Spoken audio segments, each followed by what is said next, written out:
Assalamualaikum warahmatullahi wabarakatuh. Selamat pagi semuanya. Selamat datang dalam pembelajaran produk pastry dan bakery. Hari ini Ibu akan memberikan materi tentang pastry dan bakery untuk diet rendah gula. Nah, kita masuk ke tujuan pembelajarannya.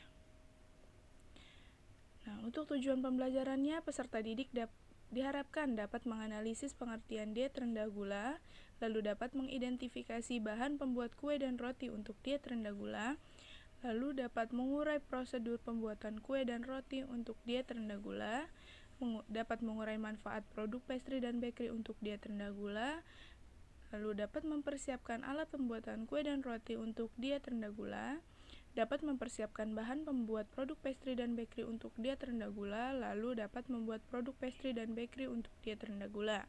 Kita masuk ke materinya. Nah, yang pertama, apa itu diet rendah gula? Diet rendah gula atau diet penyakit diabetes adalah diet yang digunakan seseorang untuk dapat memenuhi kebutuhan gula tubuh, tetapi tidak boleh berlebihan. Kunci diet diabetes adalah mencegah peninggian kadar glukosa dalam darahnya. Umumnya, pengguna diet dianjurkan untuk mengonsumsi makanan yang memiliki indeks glikemik yang rendah. Dalam diet rendah gula, takaran karbohidrat yang menjadi sumber gula tubuh perlu diperhatikan untuk menunjang kebutuhan energi yang diperoleh setengah dari zat gula ini.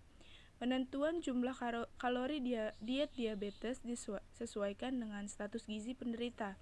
Secara umum, kebutuhan kalori pada wanita yaitu 25 kalori per kilogram berat badan, lebih kecil dibandingkan dengan pria, yaitu 30 kalori per kilogram berat badan.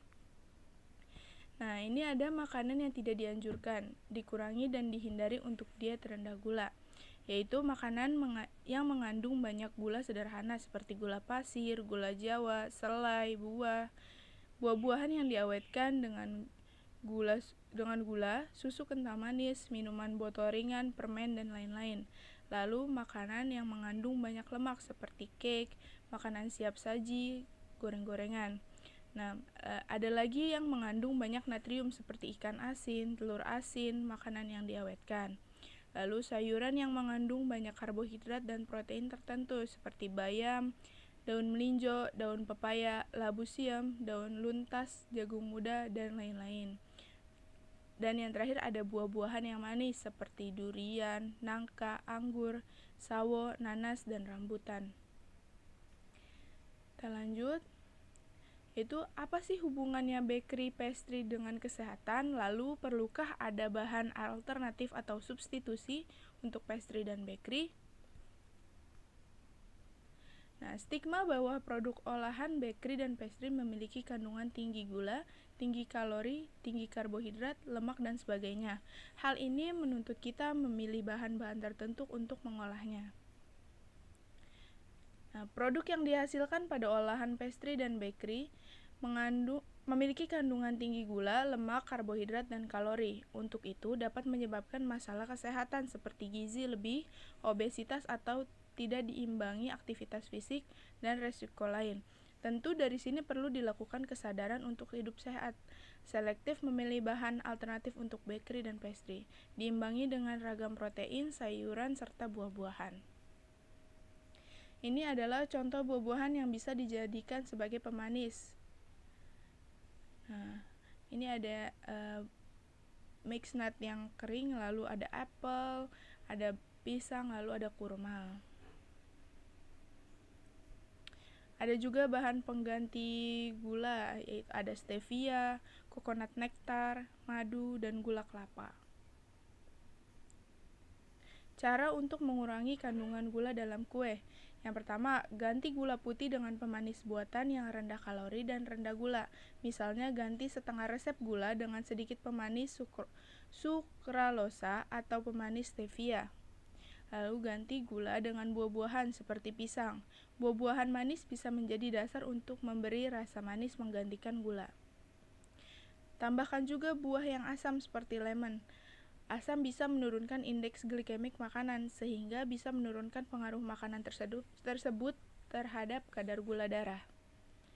Lalu mengganti tepung terigu dengan tepung gandum atau oatmeal, karena mengandung lebih banyak serat, Serat dapat memperlambat penyerapan gula dalam tubuh, sehingga kadar gula darah tidak langsung melonjak naik setelah memakan kue.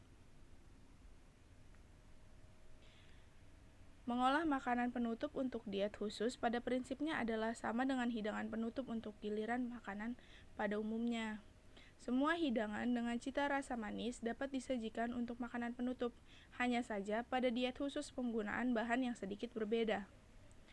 Bahan-bahan yang digunakan untuk diet khusus lebih mempertimbangkan segi kesehatan, namun tidak mengabaikan secara cita rasa dari makanan tersebut. Makanan penutup untuk diet khusus dapat berupa cake, puding, atau buah-buahan. Ini langkah-langkah membuat pastry dan bakery untuk diet. Yang pertama itu ada persiapan. Dalam persiapan, kita harus memilah dan memilih bahan yang akan digunakan dalam menghitung jumlah kalori yang terdapat dalam bahan yang digunakan. Lalu pengolahan. Cara pengolahan yang paling dianjurkan dalam diet adalah dengan cara direbus atau dikukus. Jika tidak memungkinkan dan mengharuskan digoreng, maka pilihlah minyak yang memiliki kandungan kolesterol yang rendah dan kandungan lemak tak jenuh yang tinggi. Nah, untuk penyajian dan penyimpanan, porsi yang disajikan harus tepat dan sesuai dengan kebutuhan, tidak boleh melebihi batas anjuran. Penyimpanannya juga harus benar dengan suhu yang sesuai. Ini adalah contoh salah satu produk pastry dan bakery yang rendah gula, yaitu ada resep sprout wheat bread. Nah, untuk bahannya itu ada air dingin, ragi kering, tepung sprout wheat, lalu dedak gandum, garam, dan minyak zaitun. Ini cara membuatnya. Untuk cara membuatnya sama dengan cara membuat roti-roti pada umumnya.